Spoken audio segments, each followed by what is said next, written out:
ओम परमात्मने नमः। श्रीमद् भागवत महापुराण अथ 12वां अध्याय है। सत्संग की महिमा और कर्म तथा कर्म त्याग की विधि। भगवान श्री कृष्ण कहते हैं, प्रिय उद्धव, जगत में जितनी आसक्तियां हैं उन्हें सत्संग नष्ट कर देता है। यही कारण है कि सत्संग जिस प्रकार मुझे वश में कर लेता है, वैसा साधन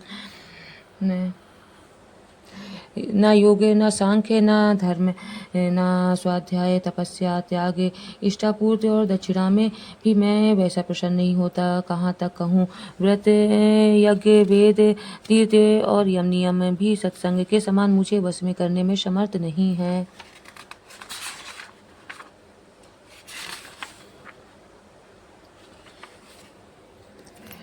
निष्पाप उद्धव, यह एक युग की नहीं, सभी युगों की बात एक ही बात है। सत्संग के द्वारा ही दैत्य, राक्षस, पशु, पक्षी, गंधर्व, अप्सरा, नाग, सिद्ध, चारण, गुह्यक तथा विद्याधरों को मेरी प्राप्त हुई है।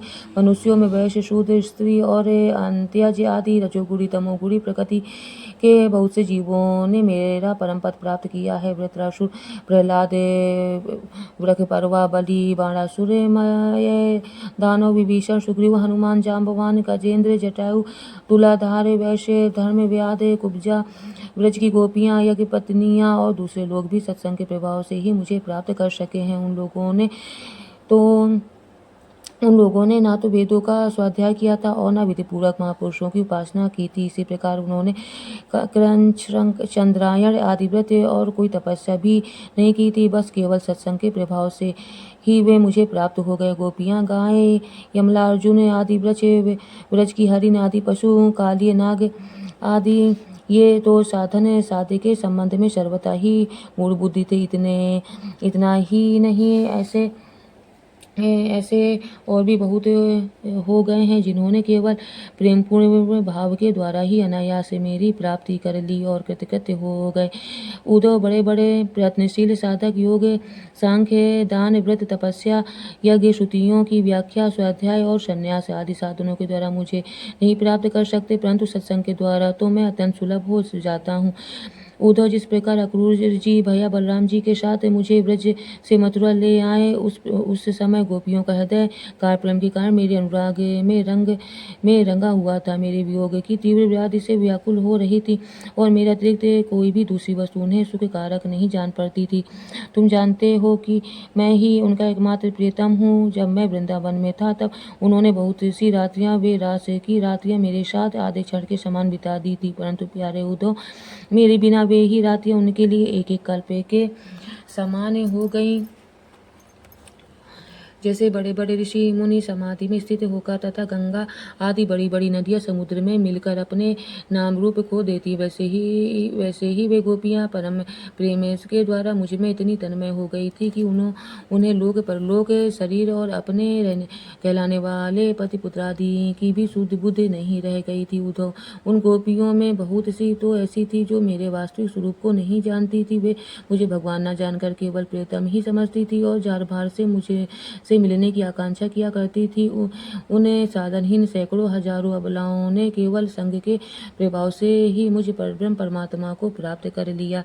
इसलिए उद्धव, तुम श्रुति, स्मृति, विधि, निषेध, प्रवृत्ति, निवृत्ति और सुनने योग्य तथा सुने हुए विषय का भी परित्याग करते सर्वत्र मेरे ही भावना करते हुए समस्त प्राणियों के आत्मस्वरूप मुझे एक की ही शरण संपूर्ण रूप से ग्रहण करो, क्योंकि मेरी शरण में आ जाने पर तुम सर्वथा निर्भय हो जाओगे।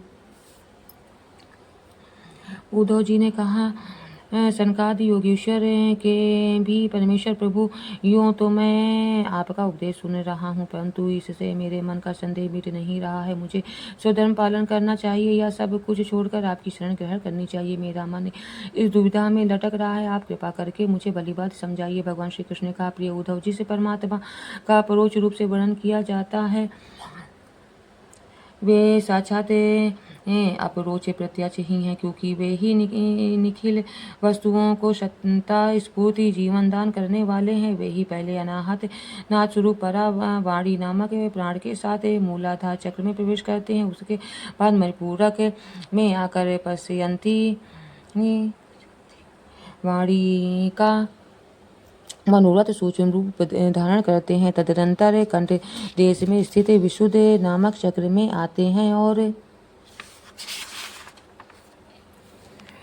वहाँ मध्यमा वाणी के रूप में व्यक्त होते हैं। फिर क्रमशः मुख में आकर ह्रस्व दीर्घाति मात्रा उदात्त अनुदात्त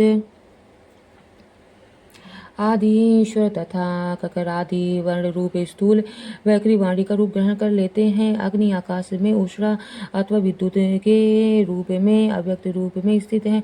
जब बलपूर्वक काष्ठ मंथन किया जाता है तब वायु की सहायता से वह पहले अत्यंत सूक्ष्म चिंगारी के रूप में प्रकट होती है और फिर आहुति देने पर प्रचंड रूप धारण कर लेती है। वैसे ही मैं भी शब्द ब्रह्म स्वरूप से क्रमशः परा पश्यंती मध्यमा और वैखरी वाणी के रूप में प्रकट होता हूँ। इसी प्रकार बोलना, हाथों से काम करना, पैरों से चलना, मूत्र इंद्रिय तथा गुदा से मलमूत्र त्यागना, सूंघना, चखना, देखना, छूना, सुनना, मन से संकल्प विकल्प करना, बुद्धि से समझना, अहंकार के द्वारा अभिमान करना, मैं तत्व के रूप में सबका ताना बाना बुनना तथा सतोगुण रजोगुण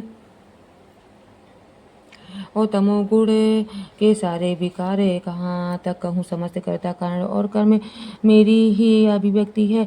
यह सबको जीवित करने वाला परमेश्वर ही इस त्रिगुणमय ब्रह्मांड कमल का कारण है। यह आदि पुरुष पहले एक और व्यक्त था। जैसे उपजाऊ खेत में बोया हुआ बीज शाखा पत्र पुष्पादि अनेक रूप धारण करता है, वैसे ही काल गति से माया का आश्रय लेकर शक्ति विभाजन के द्वारा परमेश्वर ही अनेक रूप में प्रतीत होने लगता है। जैसे तागों के ताने बाने में वस्त्र ओतप्रोत रहता है, वैसे ही यह सारा विश्व परमात्मा में ही ओतप्रोत है। जैसे सूत के बिना वस्त्र का अस्तित्व नहीं किंतु सूत वस्त्र के बिना भी रह सकता है, वैसे ही इस जगत में न रहने पर भी परमात्मा रहता है, किंतु यह जगत परमात्मा स्वरूप ही है।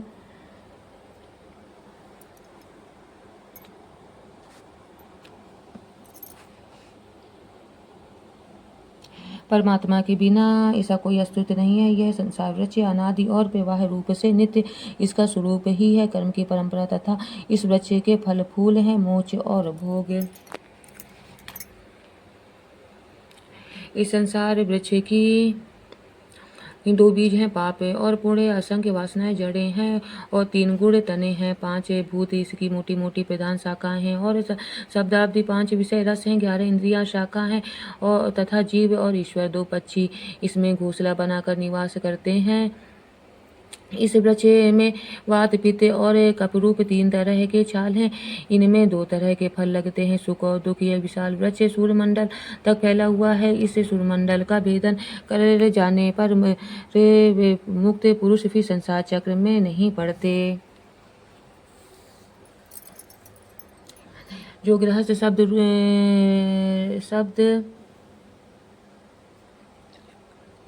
शब्द रूप रस आदि विषयों में फंसे हुए हैं, वे कामना से भरे हुए होने के कारण गीत के समान वे इस वृक्ष का दुख रूप फल भोगते हैं, क्योंकि वे अनेक प्रकार के कर्मों के बंधन में फंसे रहते हैं। वे अरण्यवाणी परमहंस विषयों से विरक्त हैं। वे इस वृक्ष में राजहंस के समान हैं और वे इसका सुख रूप फल भोगते हैं। प्रिय उद्धव, वास्तव में मैं एक ही हूँ। ये मेरा ही अनेकों प्रकार का रूप है।